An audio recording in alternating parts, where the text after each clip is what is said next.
안녕하세요, 여러분. 오늘은 중국 역사상 가장 위대한 무장 중 한 명이자 후에 신으로까지 추앙받게 된 관우에 대해 이야기해 보겠습니다. 관우는 단순히 뛰어난 무인이었을 뿐만 아니라 의리와 충성의 상징으로 2000년이 넘는 시간 동안 사람들의 마음속에 살아있는 인물입니다. 관우는 후한 말기인 서기 160년경 하동군 해현에서 태어났습니다. 본명은 관장이었으나 자는 운장이라 불렸습니다. 그의 출생에 대해서는 여러 전설이 있는데 어머니가 용을 꿈꾸고 낳았다는 이야기도 전해집니다. 젊은 시절의 관우는 이미 무예에 뛰어났으며 특히 그의 장대한 체구와 위험 있는 모습은 사람들의 시선을 끌었습니다. 그는 또한 학문에도 관심이 많아 춘추자전을 즐겨 읽었다고 합니다. 관우의 인생에서 가장 중요한 전환점은 유비와 장비를 만나면서 시작되었습니다. 세 사람은 황건적의 난이 일어났을 때 의병을 일으키기 위해 만났고 이때 유명한 도원결의를 맺게 됩니다. 도원결의는 단순한 맹세가 아니었습니다. 세 사람은 하늘과 땅을 증인으로 삼아 생사를 함께하겠다고 맹세했습니다. 같은 날에 태어나지는 못했지만 같은 날에 죽기를 원한다는 이 맹세는 관우의 평생에 걸친 신념이 되었습니다. 도원결의 이후 관우, 유비, 장비는 황건적 토벌에 나섰습니다. 관우는 이 시기부터 자신의 무예 실력을 유감없이 발휘했습니다. 그의 주무기는 청룡언얼도라고 불리는 대도였는데 이 무기는 후에 관우의 상징이 되었습니다. 황건적 토벌 과정에서 관우는 뛰어난 무예뿐만 아니라 뛰어난 전략가로서의 면모도 보여주었습니다. 그는 항상 유비의 좌우를 지키며 충성스러운 동료이자 든든한 보호자 역할을 했습니다. 유비가 여포에게 패하고 흩어지게 되자 관우는 어쩔 수 없이 조조에게 항복하게 됩니다. 하지만 이는 단순한 항복이 아니었습니다. 관우는 조조에게 세 가지 조건을 제시했습니다. 첫째, 한나라에 항복하는 것이지 조조 개인에게 항복하는 것이 아니라는 점. 둘째, 유비의 두 부인을 보호하겠다는 점. 셋째, 유비의 행방을 알면 즉시 떠나겠다는 점이었습니다. 조조는 관우의 인품과 무예에 크게 감탄하여 이 조건들을 모두 수락했습니다. 조조는 관우를 회유하기 위해 최선을 다했습니다. 적토마라는 명마를 선물하고 높은 관직을 주며 온갖 부귀영화를 제공했습니다. 조조 휘하에 있으면서 관우는 원소의 대장 알량을 죽이는 등 공을 세웠습니다. 조조는 이를 계기로 관우를 한수정후에 봉했습니다. 하지만 관우의 마음은 오직 유비에게만 있었습니다. 마침내 유비의 행방을 알게 된 관우는 조조에게 작별을 고하고 떠나려 했습니다. 조조는 직접 만나지 않고 편지만 남겼지만 관우는 조조가 베풀어준 모든 은혜에 대해 감사의 뜻을 표했습니다. 하지만 의리를 저버릴 수는 없다며 떠날 것을 분명히 했습니다. 조조의 부하들이 관우를 막으려 했지만 관우는 5개의 관문을 통과하며 6명의 장수를 죽이고 유비에게로 향했습니다. 이것이 바로 유명한 오관참장 이야기입니다. 유비와 재회한 관우는 형주태수로 임명되어 이 지역을 다스리게 됩니다. 관우는 무인이었지만 정치적 감각도 뛰어났습니다. 그는 형주를 안정시키고 백성들의 삶을 개선하는 데 힘썼습니다. 특히 관우는 농업진흥에 많은 관심을 보였습니다. 수리시설을 정비하고 농업기술을 개선하여 형주를 풍요로운 땅으로 만들었습니다. 또한 상업활동도 장려하여 경제적 번영을 이루었습니다. 관우의 덕치는 단순히 무력에 의존하지 않았습니다. 그는 백성들과 소통하며 그들의 어려움을 이해하려 노력했습니다. 이러한 노력 덕분에 형주 백성들은 관우를 진심으로 따랐습니다. 관우의 무인으로서의 절정은 번성 공방전에서 나타났습니다. 조조의 부장인 우금과 방덕이 이끄는 대군을 상대로 관우는 뛰어난 전략을 구사했습니다. 관우는 한수의 범람을 이용한 수공전법을 사용했습니다. 장마철을 이용해 적군의 진영을 물에 잠기게 만든 것입니다. 이 전략은 완벽하게 성공했고 우금은 항복했으며 방덕은 죽임을 당했습니다. 이 승리로 관우의 명성은 천하에 떨쳤습니다. 심지어 조조마저 관우의 위세에 눌려 수도를 옮길 것을 고려했을 정도였습니다. 관우는 이때 자신의 무인으로서의 능력을 최고조로 발휘했습니다. 하지만 승리의 순간이 오래가지는 못했습니다. 손권이 형주를 습격하고 유비가 익주에서 돌아오지 못하는 상황에서 관우는 고립되었습니다. 손권은 여몽을 보내 형주의 주요 거점들을 차례로 점령했습니다. 관우는 마지막까지 저항했지만 결국 맥성에서 포위되고 말았습니다.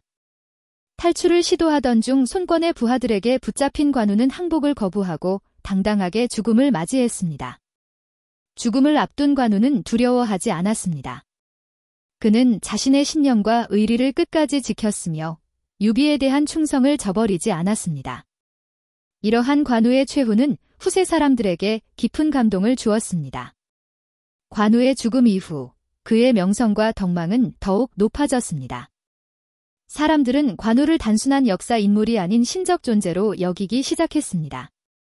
특히 그의 의리와 충성심은 많은 사람들에게 감동을 주었습니다. 위진남북조 시대를 거치면서 관우에 대한 숭배는 점점 체계화되었습니다. 불교에서는 관우를 호법신으로, 도교에서는 관성제군으로 받들기 시작했습니다. 이는 관우의 인격과 덕망이 종교적 경지에 이르렀음을 보여줍니다. 당나라 시대부터 관우를 모시는 사당인 무묘가 건립되기 시작했습니다. 무묘는 단순한 기념물이 아니라 관우의 정신을 계승하고 실천하는 장소였습니다. 사람들은 무묘에서 관우에게 의리와 충성을 배우고자 했습니다. 송나라 시대에 이르러 관우는 정식으로 무성왕에 봉해졌습니다. 이후 원나라, 명나라, 청나라를 거치면서 관우의 지위는 계속 높아져 관성대제에 이르렀습니다. 이는 황제와 동등한 지위를 의미하는 것이었습니다. 관우 신앙은 중국 전역으로 확산되었을 뿐만 아니라 한반도, 일본, 동남아시아 등지로도 전해졌습니다. 각 지역에서는 자신들의 문화와 결합하여 독특한 관우 신앙을 발전시켰습니다. 흥미롭게도 관우는 무인이었음에도 불구하고 상업의 수호신으로 여겨지게 되었습니다. 이는 관우의 신의와 의리를 중시하는 성품 때문이었습니다. 상인들은 거래에서 가장 중요한 덕목인 신뢰와 신의를 관우에게서 배우고자 했습니다. 특히 산서상인들은 관우를 자신들의 수호신으로 여겼습니다. 산서는 관우의 고향이기도 했기 때문에 이러한 신앙은 더욱 강했습니다.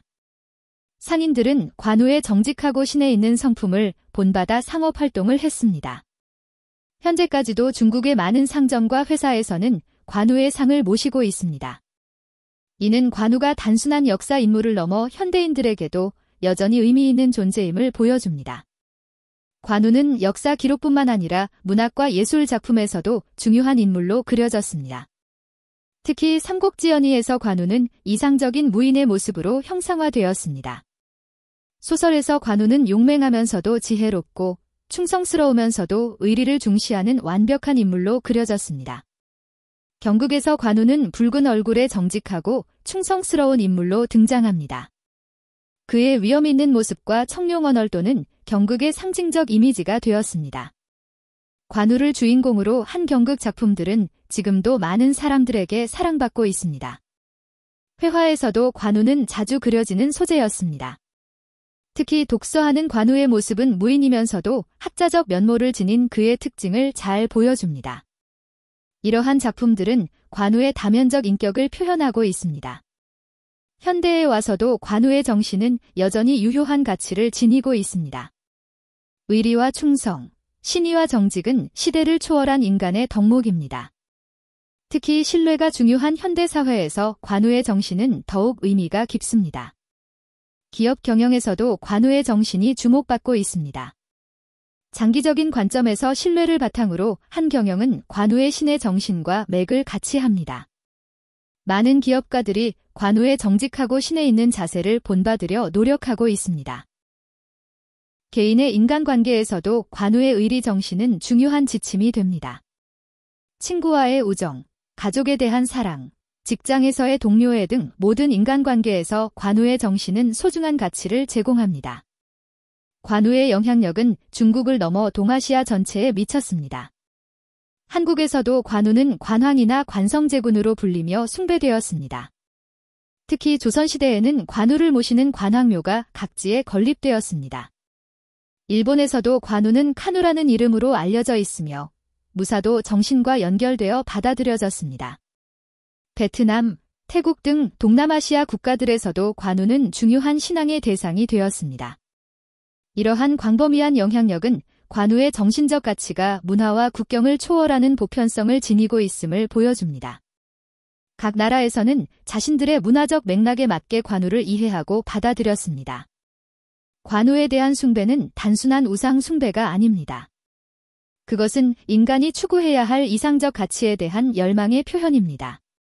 관우의 의리, 충성, 신의는 인간 사회가 유지되기 위해 필요한 기본적 덕목들입니다.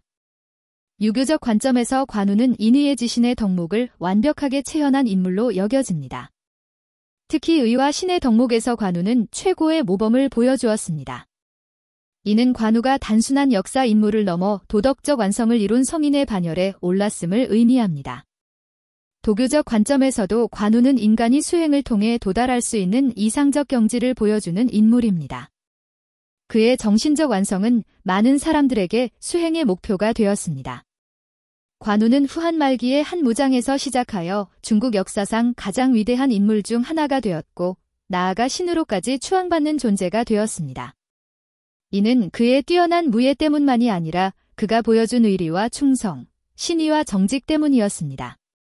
관우의 일생은 인간이 어떻게 살아야 하는지에 대한 귀중한 교훈을 제공합니다.